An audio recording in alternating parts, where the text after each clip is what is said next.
আসসালামু আলাইকুম রহমতুল্লাহি ওবরাকাতু নাহমাদুহু অনুসাল্লি আলা রাসূলিহিল কারীম আম্মা বা'দু ফাআউযু বিল্লাহি মিনাশ শাইতানির রাজীম বিসমিল্লাহির রহমানির রহিম। সম্মানিত দর্শক শ্রোতা, আশা করি আপনারা সকলে অনেক ভালো আছেন।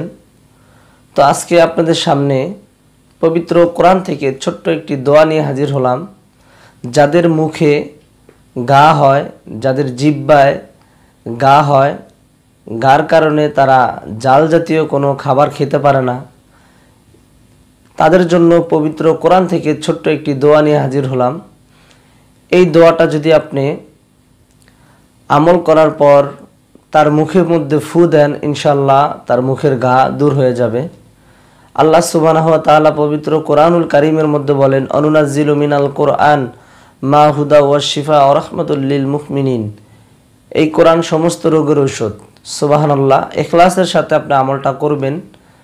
যার মুখে ঘা, আপনি এই দোয়াটা পড়ার পর তার মুখের মধ্যে ফু দিবেন, ইনশাল্লাহ তার মুখের ঘা দূর হয়ে যাবে।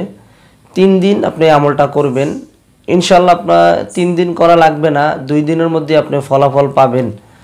তবে 2 দিনে ফলাফল না পেলে আপনি 3 দিনে আমলটা করবেন। আমলটা কি? আমলটা হলো পবিত্র কোরআনুল কারীমের মধ্যে সূরা জিলজাল, এই সূরা জিলজালের 1 নম্বর আয়াত এবং 2 নম্বর আয়াত, এই দোনোটা আয়াত আপনি পড়বেন। এই দোনোটা আয়াত আমি আমার বাংলায় স্ক্রিনে দিয়ে দিব এবং আপনারা আমার সাথেও পড়তে পারেন। দোয়াটা হলো, আয়াতটা আপনারা ভালো করে লক্ষ্য করেন, সূরা জিলজালের 1 নম্বর এবং 2 নম্বর আয়াত।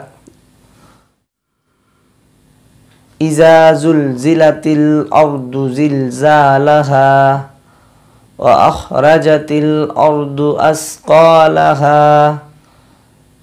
ইজা জুলজিলাতিল আরদু জিলজালাহা ওয়া আখরাজাতিল আরদু আসকালাহা।